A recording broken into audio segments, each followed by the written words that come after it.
everyone. Welcome to this week's episode of the Sleep Like a Boss podcast, which is going to be super fun because I have a great friend on the show today, Greg Fearon. Hi, Greg. It's so great to have you. Thanks for having me.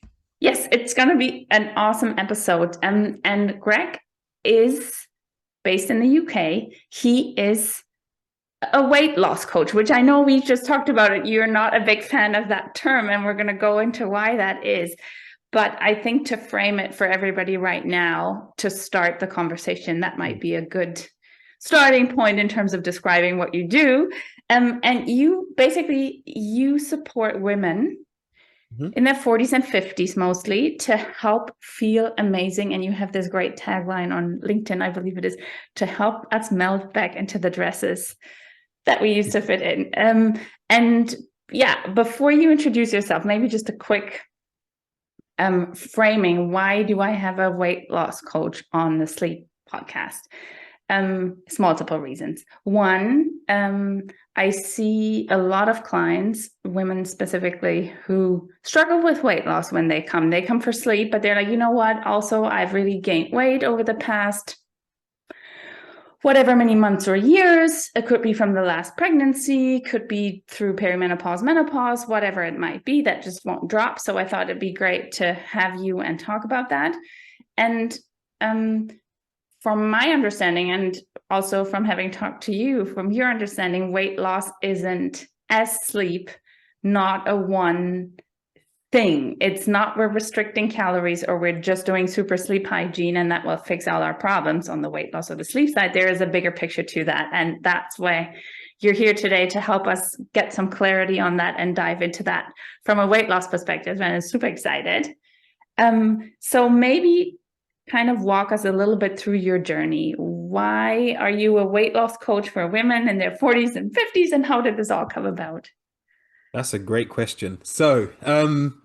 I guess it started a long time ago. So when I was younger, I was a bit of a chubby kid. Growing up in a West Indian household where yam and dumplings were staple.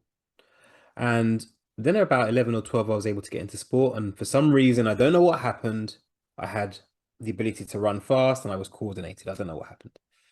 So from there, I kind of really played lots of sports and all that kind of stuff. And obviously then I got a big love of biology, biochemistry, all that stuff. So I did a degree in sports science when I was in my 18s to 20s. But the big thing that I saw was my mum and my sisters are all fairly overweight. And it really frustrated me that I couldn't help them because I'm family. And no one listens to family, let's be honest. So what then used to happen, I used to have, personal training, boot camps and all that kind of stuff. A lot of women were coming to me going, Greg, I need help. I want to lose weight. And I realized that they were all looking for exercise as being the answer to their weight loss problems. When actually it goes so much more deeper than that. And then as part of my background, I used to work at a top London hospital, mainly in the managerial side. But what that allowed me to do was work with some world-class clinicians in rheumatology, endocrinology, gynecology. So I used to run gynecology and maternity at one point for about a couple of years, actually. So that gave me access to a kind of a whole plethora of experts. And it showed me that, yeah, you can help women with so many things and there's so many aspects to women and, looking at cycles and how that all works. Because men are easy, let's be honest. Men are just like flat line and a little blip now and again when we get man flu. But other than that, but women have a much more complex biology. And that was interested in me. So that and just trying to keep women away from the BS that I see out there that stops them from actually being strong, confident, and healthy. And what is that BS? Where do we start? Well, give me your biggest one. Oh Lord. There are so many right now. Okay, so let's pick one. I have to stop eating carbs to lose weight is a classic one. When we know that carbs aren't an essential nutrient, like we can live without carbs. If we needed to, we do that. But carbs are so enjoyable, satiating. They provide fiber. Fruits are carbs. Anything that comes from a plant is a carbohydrate. So therefore, you're potentially missing out on a whole ton of nutrients and energy-giving foods, all in the name of trying to lose some weight. Mm-hmm. And what's interesting is that, carbs are 4 calories per gram. So for every gram of a carbohydrate is 4 calories, which is the same as protein. So then you have to start asking yourself the question, is it the carbs that are making you fat? And the answer is a resounding no. Is it the protein? It's everything. It's the combined of everything. And that's the problem, right? I think the big thing in the kind of nutrition weight loss world is that people pin everything on one thing. Mm-hmm. And it's almost like a cult. So you have people who say, well, intermittent fasting is the only way that you can lose weight, and they'll demonize every way. And then you have keto people who are like, keto is the only way. Carbs are making you fat. And then you have, I don't know, eat 200 grams of protein a day. So you've got and they just become cults, and they brainwash you into thinking that you have to be extreme to actually change your life, change your habits. And that's just not the case. I absolutely agree. And I think even and I was talking to a client yesterday, and she was saying exactly that. She's like, but you read or you listen to podcasts, and there's all this information, and you don't really know who to believe, right? And it's true. And I still think certain diets, let's call them diets, like a ketogenic diet or even carnivore for a few weeks, if I'm trying to heal somebody's gut, like sometimes these things can be helpful for a short period of time, because they're all elimination diets to some degree. Yeah. Right? That's what they all do. A vegan diet is an elimination diet, as well as a carnivore diet is an elimination diet, just on a different part of the spectrum. And they all can all have their place and time potentially in someone's healing journey or weight loss journey. But is that sustainable? No. And is it healthily sustainable? No, I don't think so. Exactly for the reason that you said. We're missing out on everything on that spectrum that we're not consuming at that point, right? So, yeah, so you're not, yeah, go ahead. And yeah, sorry, and you're missing out on joy. Like, absolutely, going out with friends to have some pizza is a joyous occasion. And if that's one thing you're missing out on because you've been told you can't have carbs, then that's definitely not healthy. So that doesn't really sound weight loss coach, does it? You're giving people permission to go out and eat pizza. That's awesome. So tell me, or tell us, how you approach weight loss and what's different from other people maybe, and how you look at it. So to my mind, there's one big thing that I've always learned. There is an emotional side to you, and there is a mechanical side. Mm-hmm. So the mechanical side is lift weights, eat this food, do 10,000 steps, go to bed at night, etc., etc. But underpinning all of that is the emotion. And emotion is energy in motion, if you really look at it. And until we've mastered the emotion, you can watch 20 million podcasts. You can listen to you speak about sleep health, listen to me talk about nutrition. You can listen to us both talk about, whatever. But unless we understand what's going on the emotional side of things, then how are we going to actually ever fix the other side? How we do one thing is often how we do other things, is one of my mottos. And you'll often see parallels between, say, a lady comes to me to work with me, they're struggling, they're a people pleaser, for example. Mm-hmm. So they put themselves first. That will then show up in their career, in their relationships, etc. So that emotional thing is affecting everything, but it's presenting as symptoms of gaining weight, eating the wrong food, staying up late, because they're people pleasing. We start to fix the emotional sides, all of a sudden, then, as well as the weight coming off, they start making more money in their business. Their relationships get better. They got better boundaries in place. They perform better at work. They start a new business. They just do things that they would never thought of. And then they realize that the weight was a sum of what was going on in here. Yes, simple. Yes. I always say weight gain is a symptom. And I think that's exactly what you just described, right? It's a symptom of So many things. Yeah. Is it that we ate too many junk foods maybe while our metabolism slowing down, we're getting older? Potentially. And we have to tweak that a little, but I agree with you that emotional weight that we carry, Yep. and the older we get, if we don't clear that or understand that, the more it becomes, right? Because we just age and just more and more comes into our lives, onto our shoulders. Yeah, awesome. I absolutely love it. So people who come to you, what have they done before? Like, what do you see? How do you see women trying to address that weight problem? They've done everything. Like, they've done Weight Watchers, Slimming World, Beachbody, Insanity, P90X, boot camps, personal trainers, detoxes, herbalists. They've done it all. I think the average woman by the age of 45 has attempted 65 times at dieting. Oh my God. I reckon it's more, but hey. So they've tried everything multiple times and can't understand why it keeps sticking. Because if you're really honest, most diet methods will work if you apply them properly. The issue is, why can't we stick to it? Why do we feel we don't deserve to be a certain way? Why do we self-sabotage? Why is it when the slightest little thing happens, we give up? I can't concentrate on me. I need to look after everybody. It doesn't quite make sense. So again, it comes back to what's going on in the brain and how is that manifesting somewhere else? And people can't see it. They just can't see it. And that's not their fault. But it's that thing of, well, I'm going to DIY it because so-and-so down the road lost 20 pounds on a detox, so I'm going to go do it.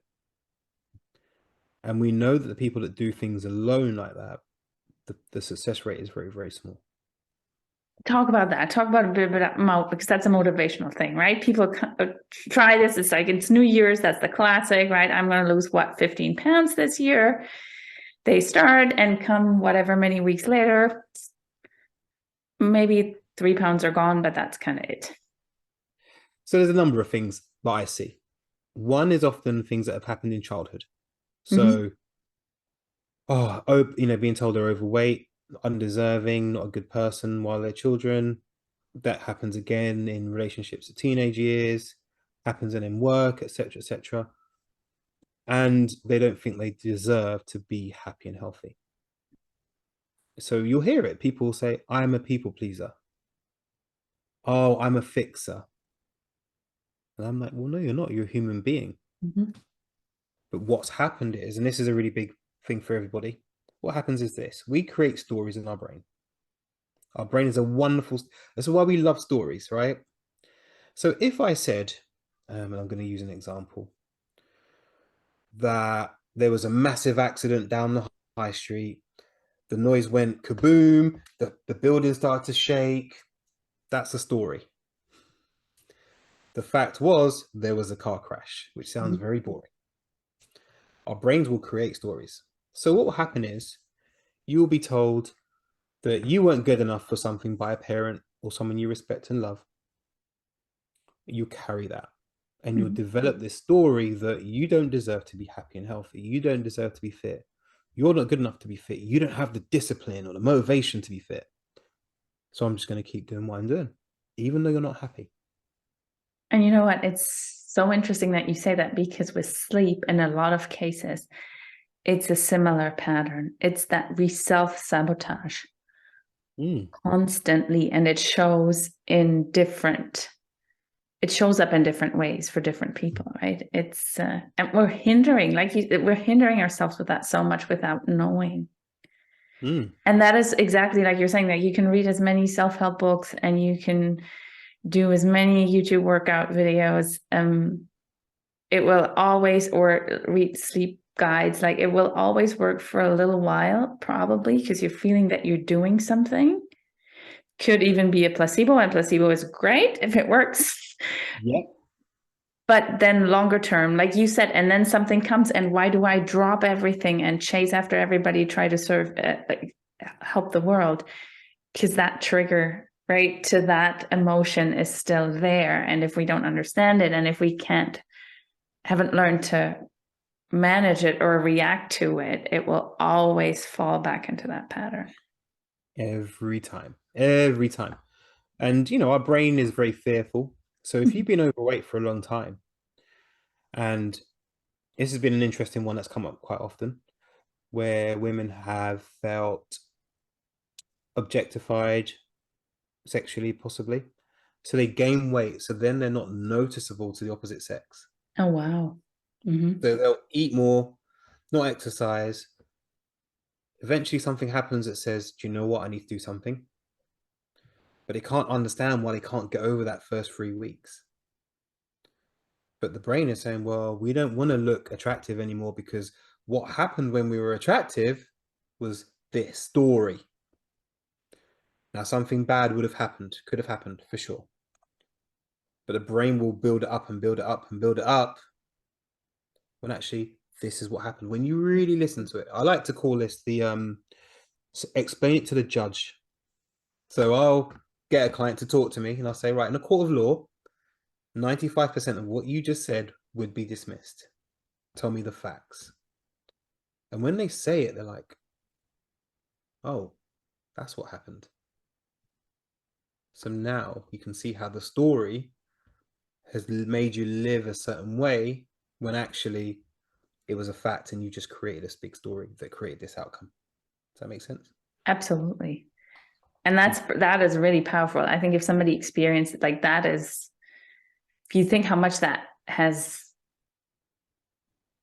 like reduced their quality of life for so long, right? And it is always linked to this weight gain, but in the end, it's a way bigger trauma that's below there that just needs to be dealt with, right? Let go of, and I've said to clients before, maybe you should go and get therapy for that.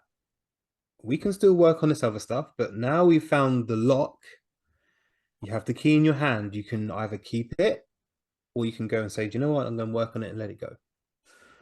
And yeah, that's how I work. I guess that's how I'm a little bit different to everybody else.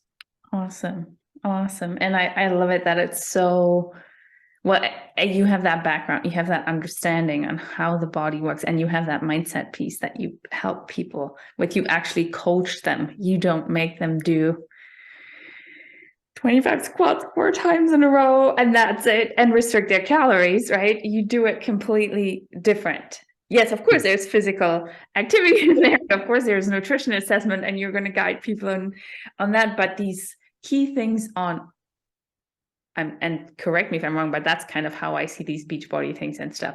Over exercise, in my perspective, and under eat. Mm-hmm. And of course, you're going to lose weight with that. Like if you weren't, there'd be something like there would be probably something physically really off in your body if your body was reacting with non-weight loss. But yeah, but that long term, right? That's the Beachbody for that season. Then come winter, and then what? Exactly, Christmas parties, etc. Yeah. I mean, if I had $1, a pound, whatever currency you want to work on, for the amount of time someone said, Greg, I'm healthy, but I'm eating healthy, but I don't lose weight. And what you'll find is that people will hide foods because it's deemed bad. So they'll show me all of this other stuff, all this nice healthy food, and I'm going, something's not right. Do you know what? I'm going to get this person a blood test because there's got to be something wrong. But then we'll have a coaching session and something will come up. It'll be, oh yeah, I had a few drinks with the girls. Oh, got it. Okay, cool. And I'll just talk. What then pans out is actually they've been hiding things because they want to appear perfect. Because that's how the world expects. It's how Beachbody and all these programs expect you to be is perfect. That's not how it works. No, I agree. And if you're, and when you were talking about the people pleaser mentality earlier, it's this, yeah, and I think specifically as women, we're kind of, I always ask myself that, like, how did we get in this position? Did I inherit that from my mom? No, I can tell you I did not. So am I a people pleaser to a degree? Yes. But where does that come from? And I think some of it it is a bit related to society overall, I think, how we've evolved, how we have, as women, which I fully support, are able to have kids and work, have a career, do what we want, but all that comes at a price. And then we have kids later, and then our parents become in need of care, and then we get sandwiched. And it's just different than it was ages ago. And like I say, I really like that way that we can, because I believe we have that right to do that. But everybody has the right to do whatever they want with their lives. But the support structure sometimes aren't there. That kind of hasn't evolved. There is no support structure. So like you said it perfectly. What used to happen was this. We all lived fairly closely in communities. Our grandparents were generally the people that looked after the kids while we went out and hunted and did whatever. Now what's happened is people get married, they move far, far away. Grandpa, grandma of both parents are miles away. They have to almost fly in to come and see you. So you've got no one to look after the kids or give you any respite. So then you're just trying to cram everything else into that day. On top of that, I think we've got to this era of over pampering our kids. This is going to be very controversial. I'm a parent, and I feel like we pamper them so much that we don't actually prepare them. So I think as a parent, my job is to prepare my son for the world, not to pamper him for the world. Because when he has a problem, he needs to use his brain to fix it. He can't rely on you all the time. But if you're always pacifying, often ladies will come to me and like, oh, I cook 2 meals a day, 2 dinners. And I'm like, why? Well, my kids don't like certain foods. I'm like, okay, let's talk about this. Well, what is that about? And you'll find this, they're trying to pander because they feel like people pleaser. I should make everyone happy all of the time. Sometimes our kids are going to have choices, and they're going to have to make choices. And if they don't want the food, sometimes you have to say, okay, well, you're going to get hungry at some point. That's where the food is, if that's what you want. And that's a hard feeling, because then society says, oh, you're a bad mom, you're bad, whatever. But then I'll be pampering or preparing our kids. Deep subject, I know. I agree with you on that. I totally agree. And I think we've always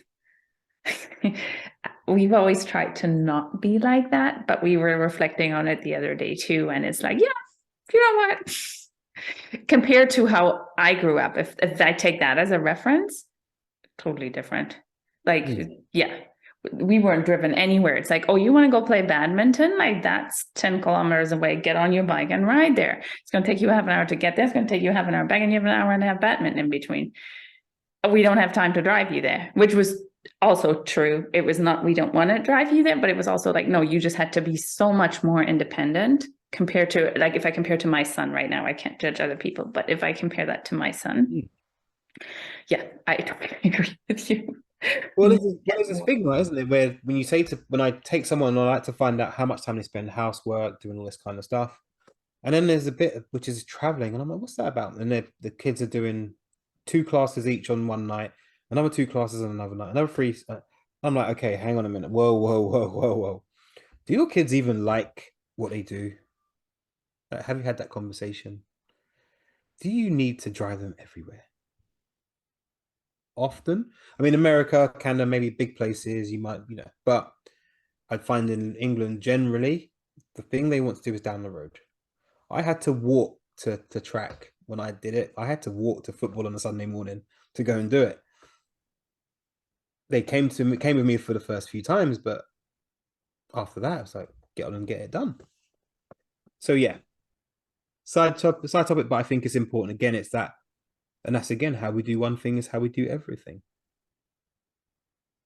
And you were talking about people who, because I want to get back to this weight gain subject once more.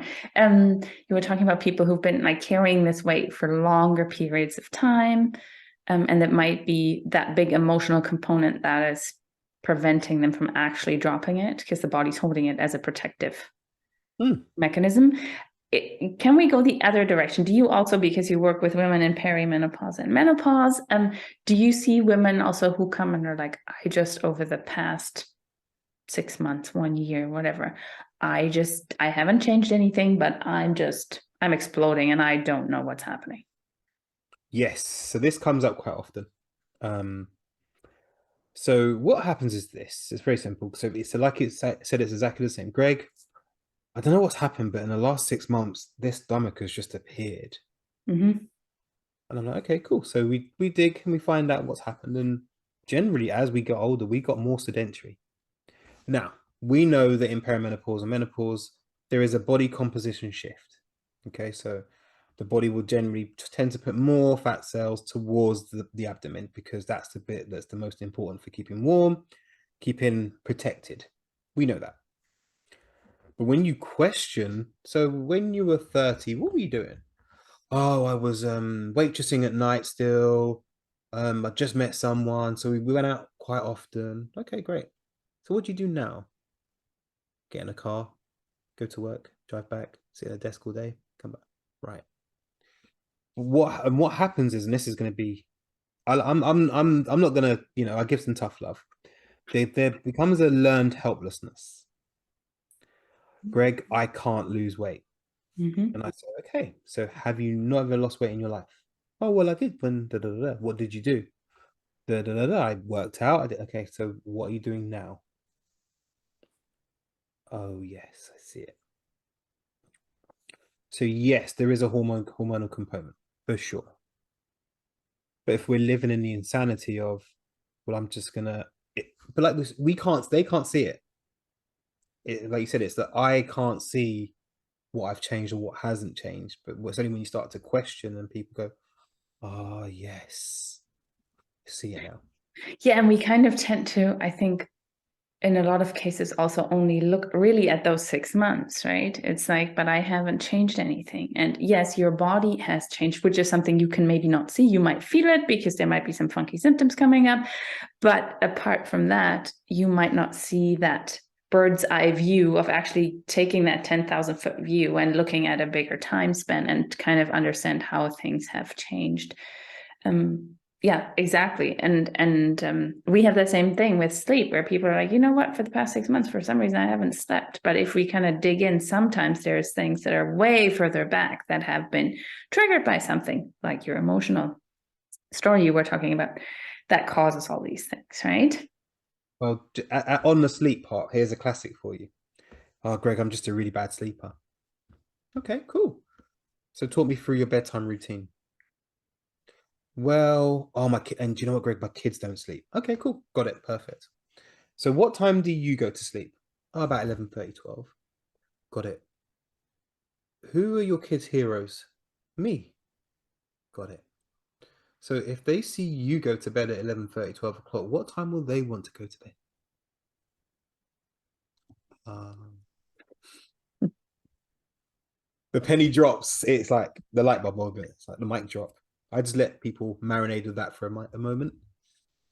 It's like the sleep routine as well. It's that purposely having the end goal of I want to feel energized. If you say I want to sleep has a very boring thing. I think people just perceive sleep as missing out on fun because when we were younger, our parents were up watching all this cool TV that we couldn't watch. So we then end up, as our teenage, we start to stay up longer, and the sleep becomes this boring thing. Oh, I'll sleep when I die. No, no, no, no, no, no.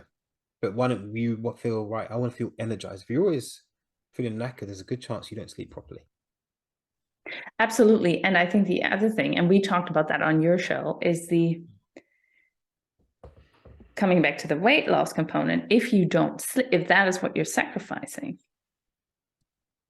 what's your thought on how easy is it to lose weight if I don't sleep? It's damn harder. Like your short-term and long-term focus struggles. There's a study that's shown that people who don't get enough sleep, so I think it's 5 hours or less, given the same calories as another group who got 6.5 hours sleep, The group that had less sleep lost muscle mass as well as weight. People that sleep less than 6 hours tend to eat about 400 calories on average more each day. Metabolism can be reduced by, I can't remember the percentage now. It's gone off the top of my head, but it can be reduced if you don't sleep. You are less likely to move around or less likely to exercise if you don't sleep. Like for me, sleep is actually the beginning of the fat loss game. Yes. If people come to me and go, Greg, I want to sleep, what's the workout? I'm like, I want to know about your sleep first. Mm-hmm. Because if you're not sleeping, then you're not going to be thriving. Very simple.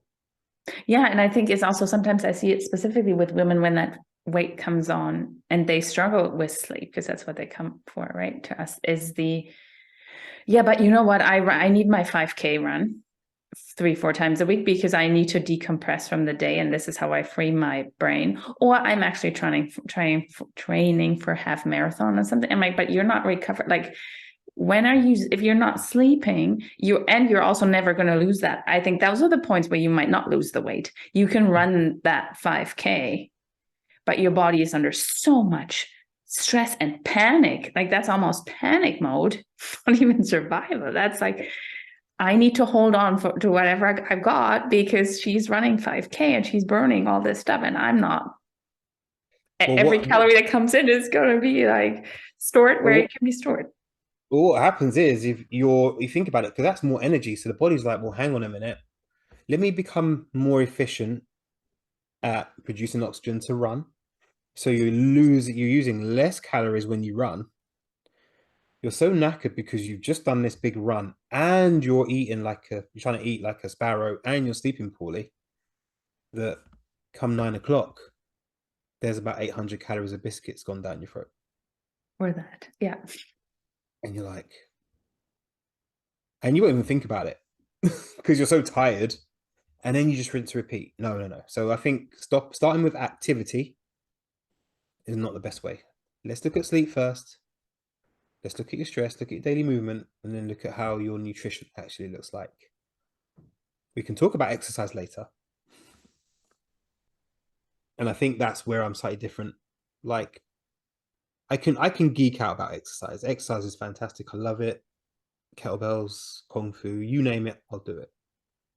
But when these ladies come to me, a lot of them haven't really exercised since high school. Because puberty came along, all of a sudden they got boobs and a bum, and exercising, especially if you're in a mixed school, you didn't know whether your period was going to come. I felt a bit bad for the girls because they had all these really small shorts and stuff. So of course, a lot of them didn't exercise. They stopped because it's uncomfortable. So if you haven't exercised formally since high school or college, and now you're going to throw yourself into insanity P90X, that's a ACL reconstruction waiting to happen. Having said that, yes, ladies, you should start doing some weight-bearing exercise because you're at high risk of osteoporosis, osteopenia. There's going to be sarcopenia, which is going to be muscle loss as well. So yes, lift some heavy stuff, but do it in a way that's progressively overloaded and with the right guidance. If you throw yourself into 1 million HIIT classes a week, it's just going to end badly. This is going to end badly. Even worse, I think if you buy the kettlebells and go on YouTube. And try and do this yourself. Like, it's just a recipe, I think, for disaster. I hired a personal trainer last summer because I thought I need to get into this weight bearing activity, which I still do. And it's great. But could I do that by myself? Honestly, no. I would have hurt myself. My shoulders be out. Like, the way I'm doing this is just like, no, this is not to be thrown around. This is not like, I didn't even have the underlying muscle mass to do certain exercises. He's like, no, we can do this. We're starting very slowly. And this is going to take time, and it just progressively improves. I think that's the biggest challenge that I face with clients, is that they want it now. They've seen the transformations on Instagram or whatever, and they want that. And they see the influencers, and I think it's great. But what you can't see is how they live and how they potentially live for years. And Absolutely. I can, we've seen it before. Clients lose 20, 25, 30 pounds over kind of a 90 days to 120 days. That can happen. Often, though, what happens is they go, right, Greg, I've now started to learn the habits, but I need to cement them and then I want to be able to improve. So can we work longer? I'm like, okay. Because they've grasped that all of these fast, quick fixes that they've had before haven't really supported them. They've left them deprived, miserable, second guessing themselves. So yeah, Yeah, and I take think it's such a difference. You just feel so much better. Like you just feel strong. And we're not bulking like it's not that we're trying to buff up our bodies, which I think is for women even very hard to do. But you just feel stronger. You're upright, you're straight, you have like pep in your step, right? There's hormones related to muscle mass. And it's just, it makes everything else easier, and it does improve sleep. and your sex life gets better too. Yeah. Because you feel good. I had a client yesterday. She said, Greg, I keep flexing in the mirror. I keep looking at my back. But she felt guilty for it. And I said, flex more. Love it. Go and do it more. If you feel like that feels good, do it. Because I think women have probably been hiding away from their bodies so many times. And we could go down the whole body positivity route. That's a whole nother subject on a podcast. But I think, yes, you have to love yourself where you are, but you can always improve it too. And that's still love. That's still self-love. Oh yeah, that is beautiful. So if somebody wanted to work with you because you're such an awesome trainer and you have such a fantastic approach to health and weight loss and feeling great, how can people find you and how do you work with people? So I am on probably most platforms: Facebook, LinkedIn, Greg Fearon. Come say hello. I have my podcast, Greg Fearon Podcast, as well, if you want to listen to more. I'm on Instagram as Greg_Fearon, and TikTok I think is the same too. So yeah, some kind of all of those places, and Instagram. So generally I work with ladies kind of the 90-day to 120-day body revolution, I call it.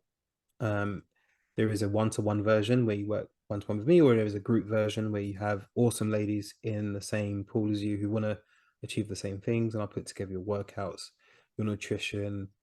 We'll do the mindset work. But I think the key thing for me is I give people space. I give the ladies space to actually understand what's going on underneath the hood.